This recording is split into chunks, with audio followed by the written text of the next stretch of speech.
Poemário. Divulgação de poetas açorianos. Hoje é terça-feira, agora passam 16 minutos das 11 horas, é a altura certa para os habituais ouvintes de recebermos o Luís Costa. Bom dia, bem-vindo. Bom dia, Odília, tudo bem? Bom dia, ouvintes do Rádio Clube de Angra, bem-vindos ao Poemário. Vamos então, com uma mão cheia de poetas, falar principalmente daqueles que têm alguma ligação ao mês de Abril, não é verdade? Exatamente, vou começar então por falar da Catarina Valadão, que fez anos no passado dia 9 de Abril, nasceu em 1986 na freguesia da Conceição. Frequentou o Liceu da Escola Jerónimo Emiliano de Andrade, onde finalizou o ensino secundário na área de artes. Formou-se em Arquitetura da Universidade Lusófona de Humanidades e Tecnologias em Lisboa.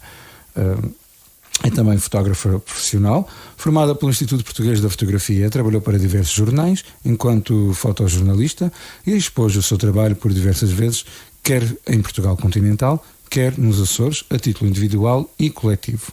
Formado em escrita criativa e poesia pela Companhia do Eu, colaborou por diversas vezes em revistas e jornais, publicou o seu primeiro livro em 2011, intitulado A Imagem da Poesia, e o seu segundo livro em 2012, intitulado Palavras Revertidas. Viajando agora até São Jorge, nem a propósito, estamos a falar há pouco de São Jorge. Parabéns então à Catarina Valadão, já agora, para terminar. Exato. Nascido nas Velas, Artur Goulart, a 12 de abril de 1937.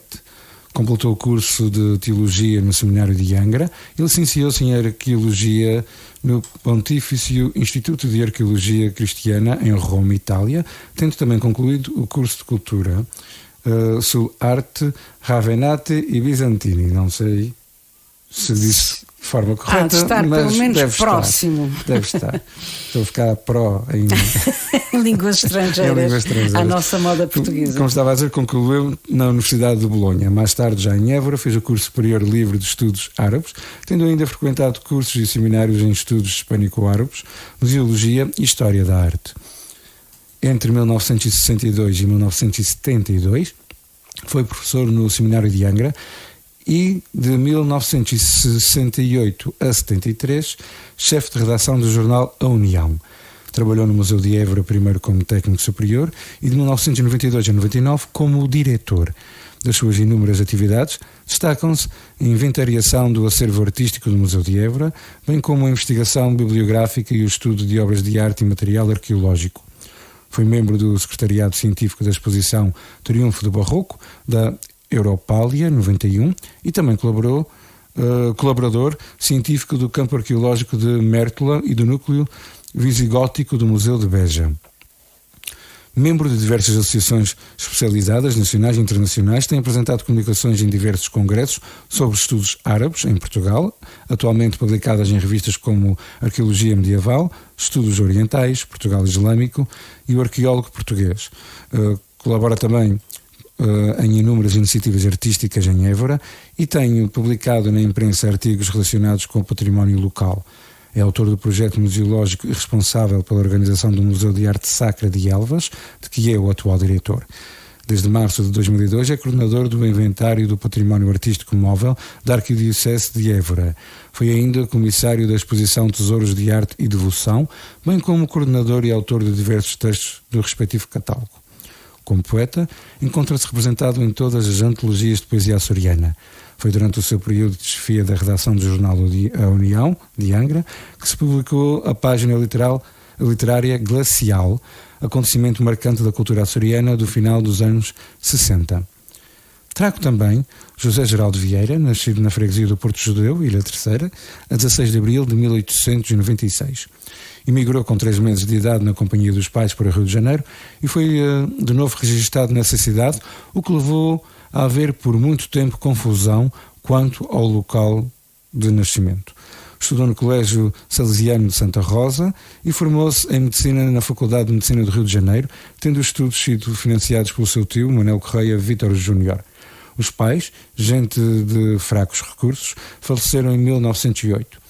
Foi médico da Beneficência Portuguesa, no Rio de Janeiro, mas manteve ligação profissional e científica com a França e a Alemanha, onde se doutorou, tendo, contudo, abandonado a profissão nos anos 40 para se dedicar exclusivamente à literatura.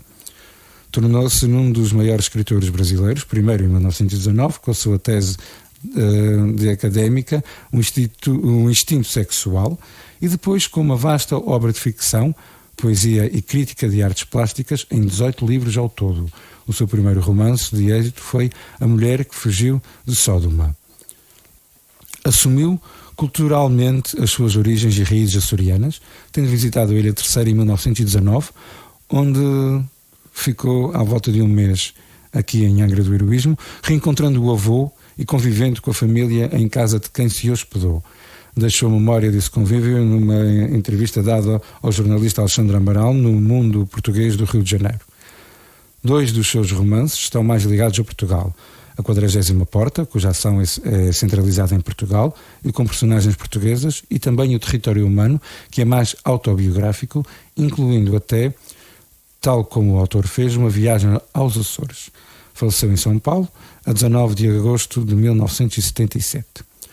Por último, no que trata de poetas açorianos, trago Virgílio de Oliveira, nascido na Achada do Nordeste, Ilha de São Miguel, a 10 de abril de 1901. Oriundo de uma família com muitas dificuldades económicas, foi obrigado a labutar desde criança. Dos 3 aos 17 anos, viveu em Vila Franca do Campo, trabalhando como empregado de loja.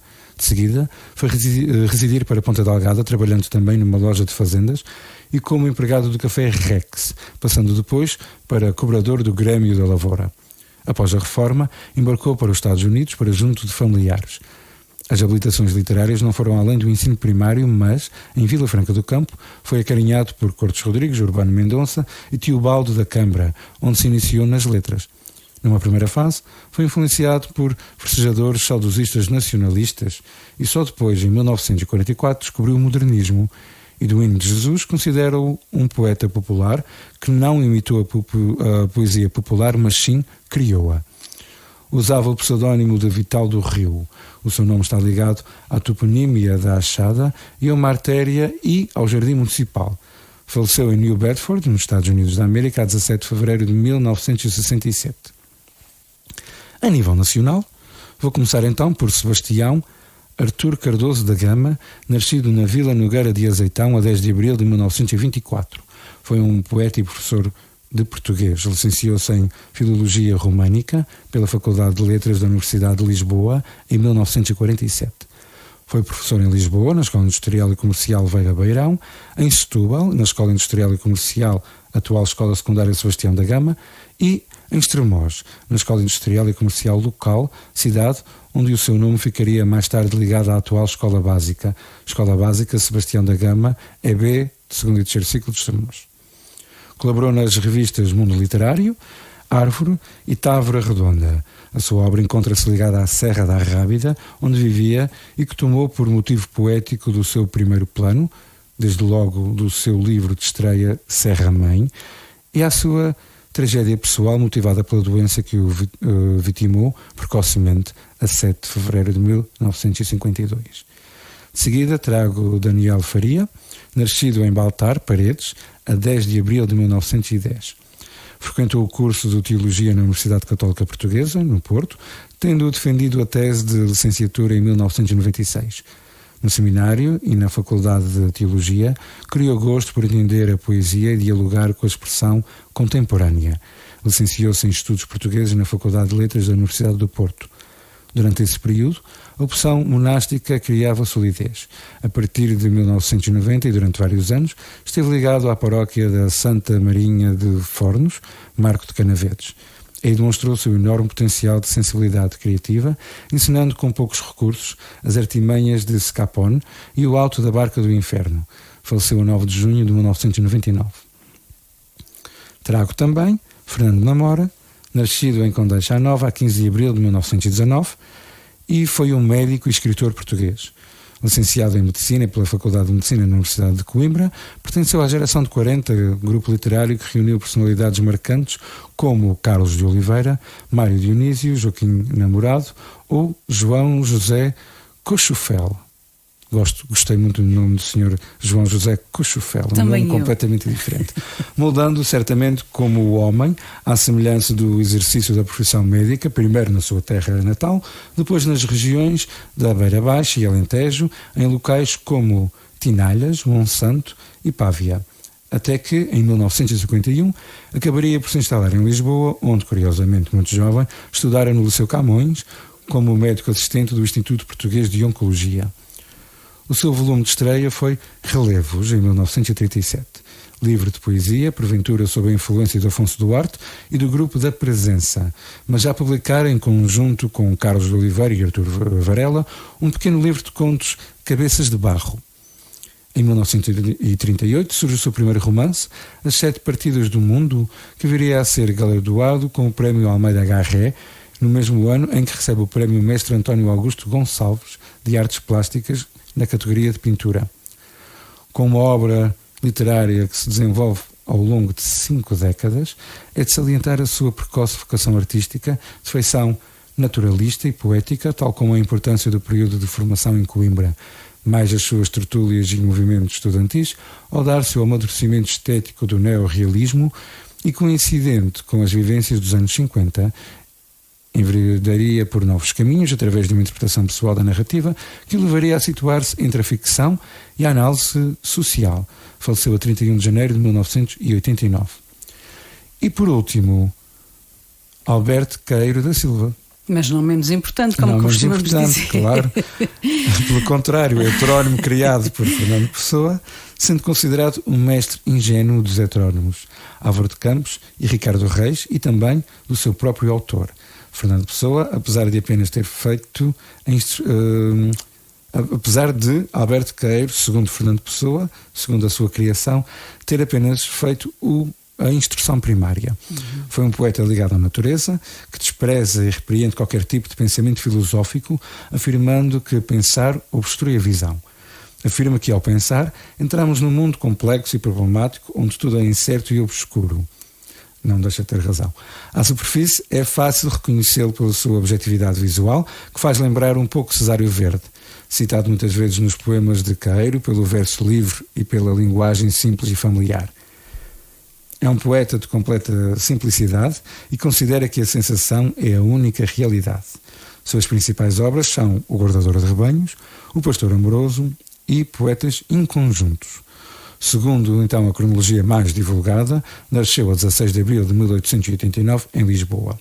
Órfão de pai e mãe, não exerceu qualquer profissão e estudou apenas até à 4ª classe. Viveu grande parte da sua vida pobre e frágil no Ribatejo, na quinta da sua tia-avó idosa, e aí escreveu O Guardador de Rebanhos e depois O Pastor Amoroso. Voltou no final da sua curta vida para Lisboa, onde escreveu os poemas Inconjuntos, antes de morrer de tuberculose em 1915, quando contava apenas com 26 anos. Foi descrito da seguinte forma por outro heterónimo de Fernando Pessoa, Álvaro de Campos. Vejo-o diante de mim, vi-lo-ei talvez eternamente como primeiro o vi. Primeiro, os olhos azuis de criança que não tem medo. Depois, os malares já um pouco salientes e a cor um pouco pálida e o estranho ar grego que vinha de dentro. E era uma calma, e não de fora, porque não era expressão nem feições. O cabelo, quase abundante, era loiro, mas, se faltava a luz, acastanhava-se. A estatura era média, tendendo para mais alta, mas curvada, sem ombros altos. O gesto era branco, o sorriso era como era. A voz era igual, lançada num tom de quem não procura senão dizer o que está dizendo, nem alta, nem baixa. Clara, livre de intenções, de hesitações, de timidezas. Assim está escrito. O olhar azul não sabia deixar de fitar. Se a nossa observação estranhava qualquer coisa, encontrava-a. A testa, sem ser alta, era poderosamente branca. Repito, era pela sua brancura que parecia maior que a da cara pálida que tinha majestade. As mãos, um pouco delgadas, mas não muito. A palma era larga. A expressão da boca, a última coisa em que se reparava, como se falar fosse, para este homem, menos que existir. Era de um sorriso como se atribui em versos às coisas inanimadas, belas, só porque nos agradam. Flores, campos largos, águas com sol. um sorriso de existir e não de nos falar. Ao ouvir isto, ou mesmo ao ler isto, nem parece que estou a ler uma biografia de uma personagem completamente imaginada, completamente criada. Por outra personagem Por criada. outra personagem criada. Grande Fernando Pessoa. É de facto único com estas capacidades. Exatamente. E por hoje é tudo, já sabe, pode seguir o Poemário pelas redes sociais, www.facebook.com/poemariorca e também o Instagram, Luigi_de Pádua. Se ainda não se segue, poderá também seguir a página do Rádio Clube de Angra e também o canal do YouTube aqui do Rádio Clube de Angra. Basta subscrever e seguir todos os conteúdos que são partilhados aqui na nossa rádio. Para finalizar, temos o meu canal, com a nossa rádio também fazer lá parte da listagem. Uma nota pessoal, se me permites. Fiquei então hoje com esta rubrica a saber que há do Porto Judeu um grande autor que se tornou também médico, mas o seu nome, para além do que disseste, eu vou gostar de acrescentar que ele chamava-se José Geraldo Manuel Germano Correia Vieira Machado Drummond da Costa. Ufa, que me está a faltar o fogo. Da Costa, ora, também sou da Costa. Pois, eu sou Ormonde, que acho que é uma derivação do Drummond, portanto, é um primo nosso, famoso. Afastado, famoso. Foi então... Daí se calhar vem a minha veia pela poesia, através desse primo. Eu penso que sim, com os ares do Porto Judeu, com a ressalga do mar, estão as condições formadas para ti, que és um poeta também grande. Às vezes. Poeta. E por isso mesmo é o momento maior, aquele em que vais recitar um dos poemas escolhidos. Exato, vou ficar com um poema de Artur Goulart, o poeta de São Jorge, intitulado Carta com Post-Scriptum, e foi retirado do livro No Fio das Palavras. Vamos a isso. Carta com Post-Scriptum. Olha, avô, gostava que soubesses que aqui não há mar, de ondas verdadeiras, de sal e de palavras suspensas do lado do vento, da boca espantada dos peixes. Aqui não há mar, avô. Há salpicos de mar pela planície adentro, mar imigrado, insosso, dorido no aperto da terra. E a terra não é o mar. A terra, avô, está cheia de donos. É como se, aparelhado o barco, fosse já aquela marca junto ao baixio da ponta onde os peixes não têm conta e arriada à poita lançasses a rede grande 1000 braças em redor e em cada boia escrevesses e em cada malha gritasses: este mar é meu. E teu seria o mar, com outros nomes, os peixes que tu quisesses no lugar que tu escolhesses, e as pedras e a água, calcula às tuas ordens. A terra não é o mar, avô. Aqui a lua se poisa, é tua. No mar ninguém a segura. Em cada crista se espalha e foge. É festa para todos. Aqui não há mar, avô. Post-scriptum. Tu conheces, avô, um coro alentejano? Rostos marcados, queimados, braço no braço, cadência no passo, os olhos lançados longe do espaço do horizonte e o corpo balouça firme, ritmado, e a voz que se agita, que galga aflita a onda redonda, e o som que dobra, redobra, ecoa, retoma o compasso, atordoa e enche o corpo de um grito que nasce do fundo do tempo, da esperança do mundo. É esse o mar destas paisagens. Muito bem, arrepiante, como sempre. Voltamos então a estar aqui de novo na próxima terça-feira. Até lá, desejo-te uma feliz Páscoa, que é o que se aproxima. É verdade, que aproxima-se já aqui o período da Páscoa. Uma feliz Páscoa para ti e para todos os ouvintes do Rádio Clube de Angra. Obrigada, Luís.